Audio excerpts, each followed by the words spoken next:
उड्डाण देशाची शक्ती दाखवणारे हे व्यक्ती महान. विज्ञान आणि तंत्रज्ञानात भारताचे योगदान, म्हणूनच कलामांना म्हटले जाते missile man, missile man, missile man. नमस्कार बालमित्रांनो, माझे नाव समर्थ राम शिंदे. मी आता दुसरीत शिकतो. माझ्या शाळेचे नाव जिल्हा परिषद प्राथमिक शाळा बोलकीन. मी आज तुम्हाला 26 जानेवारी निमित्त भाषण बोलून दाखवणार आहे. माझा जन्म 15 ऑक्टोबर 1931 मध्ये झाला. तमिळनाडूमध्ये रामेश्वरम इथे झाला. मी जेव्हा लहान होतो, म्हणजे 8 वर्षाचा होतो, तेव्हा पहाटे 3 वाजता उठून आंघोळ करून गणिताच्या शिक्षकाकडे शिकवणीसाठी जायचो. शिकवणीवरून आल्यावर वर्तमानपत्र विकण्यासाठी रेल्वे स्टेशनवर जायचो. असा मी मोठा संघर्षमय प्रवास पूर्ण केला. मी अग्नी, रोहिणी, आकाश, त्रिशूळ, नाग यासारख्या मिसाईलींचा शोध लावला. अंगली पंख पुस्तक लिहिले. मी भारतरत्न अवॉर्ड जिंकला. काही जण मला प्रश्न करतात की डॉक्टर कलाम तुम्ही लग्न का केलं नाही. मी त्यांना सांगतो की जेव्हा माझा साखरपुडा होता तेव्हा मी माझ्या गावात इतका बिझी होतो की आज माझा साखरपुडा आहे हेच मी विसरून गेलो. त्या दिवशी मी निर्धार केला की कधीच लग्न करणार नाही.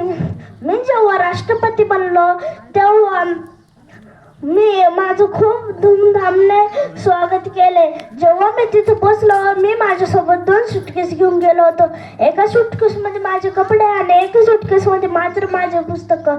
माझी संपत्ती होती की 6 शर्ट, 4 पॅन्ट, 1 जोडी बूट आणि 1 घड्याळ आणि 2500 पुस्तके ही माझी संपत्ती होती.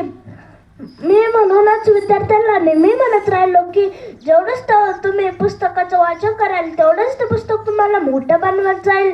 म्हणून आज मी तुम्हाला माझे काही प्रेरणादायक विचार सांगणार आहे. स्वप्ने 3 असतात जी तुम्ही झोपेत पाहता. खरी स्वप्ने तर ते असतात जी तुमची झोप उडवतात. जेव्हा तुमचे सिग्नेचर ऑटोग्राफ मध्ये बदलेल त्या दिवशी समजून घ्या की तुम्ही यशस्वी झालात. तुम्हाला सूर्यासारखे चमकायचे असेल तर आधी तुम्हाला सूर्यासारखे तापावे लागेल. महास्वप्न पाहणाऱ्याचे महास्वप्न नेहमीच पूर्ण होतात. तुमचे स्वप्न खरे होण्याआधी तुम्हाला स्वप्न बघावे लागतील. यशस्वी लोकांचे चरित्र वाचू नका, त्यावरून तुम्हाला फक्त संदेश मिळतो. अपयशी लोकांचे चरित्र वाचा, त्यावरून तुम्हाला यशस्वी होण्याचा मार्ग मिळतो.